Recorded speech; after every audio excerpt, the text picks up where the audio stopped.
مسیح میں آپ سب کو شالوم۔ ہمارے خداوند یسوع مسیح نے ساری دنیا میں انجیل کی بشارت کا حکم دیا تاکہ ہر دور اور ہر زمانے میں اسی کے نام کے وسیلے خدا کی نجات اور شفا قوموں تک پہنچے۔ اس مقصد کے لیے ہر دور اور ہر زمانے میں ایسے لوگ ہو گزرے ہیں جنہوں نے اپنی زندگیاں خداوند کے لیے وقف کیں۔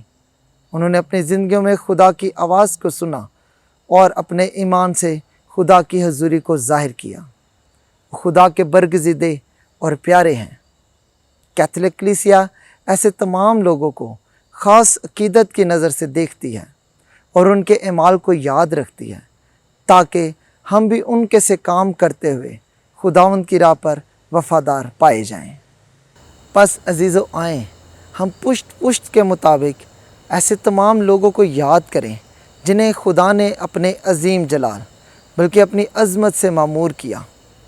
وہ خاص بھی تھے، وہ عام بھی تھے، وہ نامور زور آور تھے۔ ان میں سے بعض نے ایسا نام چھوڑا کہ لوگ ان کی تعریف کریں، اور بعض ایسے ہلاک ہوئے کہ گویا کبھی تھے ہی نہیں۔ وہ اپنی دانائی کے مطابق مشیر اور اپنے فہم کے سبب سے سردار تھے۔ ان کی نیکی کبھی باطل نہ ہوگی کیونکہ وہ دیندار لوگ تھے۔ امتیں ان کی تعریف کریں گی اور قومیں ان کی دانش کا ذکر کرتی رہیں گی۔ ایسے ہی لوگوں میں سے آج ہم مقدس جیروم کے بارے میں بیان کریں گے۔ مقدس جیروم سن 342 میں استریدوم میں پیدا ہوئے، جو آج کل کروشیا اور سلوینیا کا علاقہ ہے۔ آپ کے والدین ایماندار، خدا خوف اور نیک دل تھے۔ وہ ہمیشہ پاک خاندان کے نقش قدم پر چلتے رہے۔ آپ نے اپنی ابتدائی تعلیم اپنے والد سے حاصل کی، جس کے بعد آپ 12 سال کی عمر میں روم روانہ ہوئے، جہاں آپ نے فلسفی اور گرامر کی تعلیم حاصل کی۔ سن 366 میں آپ نے خداوند یسوع مسیح کو قبول کیا، جس کے بعد پوپ لائبیریس نے آپ کو بپتسمہ دیا۔ روم میں زیر تعلیم رہتے ہوئے آپ نے اپنی اصل بلاہٹ کو پہچانا اور سیمنری جانے کا فیصلہ کیا، جس کی آپ کے خاندان نے بھرپور حمایت کی۔ خدا کے کلام کو بہتر طور پر سمجھنے کی چاہت نے آپ کو تمام دنیاوی معاملات سے دور تنہائی میں جانے کی ترغیب دی، جہاں آپ نے بائبل مقدس کا ترجمہ لاطینی زبان میں کیا، جس سے آج بھی پاک ماں کیتھولک کلیسیا برکت پاتی ہے۔ نیز آپ نے بہت سی کتابیں لکھیں جن میں بائبل مقدس کی تشریح اور مقدسین کی زندگیاں قابل ذکر ہیں۔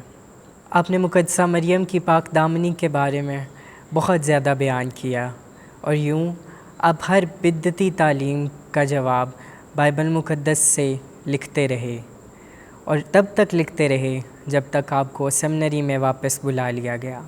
مقدس جیروم کی حکمت، کلام کی سمجھ اور مقدسین کی عقیدت نے پاپا اعظم دمیسس کو اتنا متاثر کیا کہ پاپا اعظم نے آپ کو اپنا لائبریرین اور سیکریٹری مقرر کر دیا۔ اس کے بعد سن 397 میں آپ کہانت کے عہدے پر فائز ہوئے۔ اس کے بعد آپ اور بھی پرجوش طریقے سے خدا کے کلام کی منادی کرنے لگے۔ اسی دوران مقدس جیروم نے روم کی ایماندار خواتین کو اپنے ساتھ لیا اور خدا کے کلام کی خدمت اور ایمانداروں کی فلاح کا کام شروع کیا۔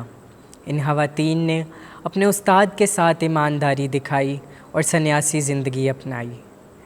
اس کے بعد مقدس جیروم نے بیت لحم میں ایک خانقاہ قائم کی، جہاں آپ نے اپنی زندگی کے باقی تمام ایام گزارے۔ آخر کار 30 ستمبر سن 420 کو آپ خداوند میں سو گئے۔ مقدس جیروم اپنی تمام زندگی خداوند کے کلام کی اہمیت بیان کرتے رہے، مقدسہ مریم کی اور مقدسین کی شراکت کا بھید سکھاتے رہے اور ان کی حمایت میں منادی کرتے رہے۔ مقدس جیروم اپنی مختصر مزاجی کی وجہ سے خدا سے ان الفاظ میں دعا کرتے رہے: اے میرے خدا، مجھ پر اپنی رحمت نازل کر اور میرے دل کو خوش کر۔ میں راستے میں اس آدمی کی طرح ہوں جسے ڈاکوؤں نے پکڑ لیا، زخمی کیا اور مردہ حالت میں چھوڑ دیا۔ اے نیک سامری، میری مدد کو آ۔ آمین۔